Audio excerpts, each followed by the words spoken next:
Обгрижването не е стандартна работа. Така че защо някой би използвал стандартна автобиография, когато търси работа като болногледач? В Атена разбираме тази разлика и сме тук, за да ви помогнем да намерите по-добра работа по-бързо. Квалификациите и опитът са важни, но личността е също толкова важна. Когато пациентът и болногледачът се разбират, всичко върви гладко и лесно. А това често е по-важно от уменията или опита.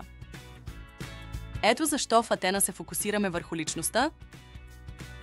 Благодарение на нашите невероятно професионални автобиографии, представянето ни би било почти толкова добро, колкото лична среща.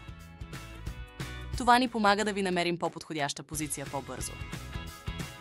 Целта на Атена е да ви намери работно място, където пациентът се чувства комфортно с вас и където вие можете да бъдете уверени и да бъдете истинската си същност. Личността е нещо повече от черта. Това е мостът, който свързва обгрижващия с пациента. Когато тази връзка е истинска, всичко е много по-лесно. Какво ни трябва от вас, за да постигнем това? Само 10 минути от вашето време. Първо ни изпращате няколко снимки. След това ще попълните кратък въпросник. Ще форматираме снимките и ще създадем оригинално и креативно описание на вашата личност от вашите отговори. Толкова малко усилия за такъв резултат. Когато приключим, вие също ще можете да го видите.